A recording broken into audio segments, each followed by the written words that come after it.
5 তলা থেকে নামাইয়া সিঁড়ি থেকে আনতেছি, এটা দেখছি। হ্যাঁ, সিঁড়ি দিয়ে আনতেছিল। কয়জনে মিলে আনতেছিল? 3-4 জন। কাঁধে না হাতে? হাতে এরকম ধরে না, সিঁড়ি থেকে। তখন আপনি 5 তলায়? 5 তলায়।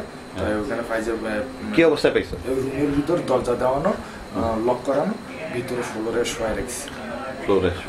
যা দেখেছি ওরা দাপ কাপ করতেছে, তারপর ওনাদেরকে আমরা বাড়ি করে মেডিকেলে ভাড়াই দিচ্ছি। ফ্লোরে কিসের উপরে শোয়ানো ছিল? এমনি ফ্লোরে পাক্কার উপরে। পাকার উপরে হাত দিয়ে রক্ত টক্ত হচ্ছে। পরে দিয়ে এগুলো মানে ওরা কি করছে আমরা লাস্টে বলতে পারি না।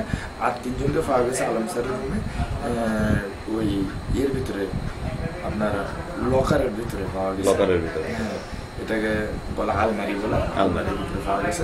ওনাদেরকে পাইছি, পাওয়ার পরে ওনাদেরকে বার করার পরে দিয়ে আঘাত, বিভিন্ন রকমের লাঠি সোডা দিয়ে ফিটানোর আঘাত পাইছি। পরে দিয়ে মানে ওদের দম যাতায়াত করছে, মানে খুব আশঙ্কাজনক। লাস্টে ওদেরকে ফাটাই দিয়েছি মেডিকেলে ফাটাই দিয়ে পরে দিয়ে আমরা আর খুঁজে পাই না ওরা কি হয়েছে না হয়েছে। দ্রুত আমরা আর কিছু হাত পা কাটা যারা তাদেরকে আর খুঁজে পাইনি।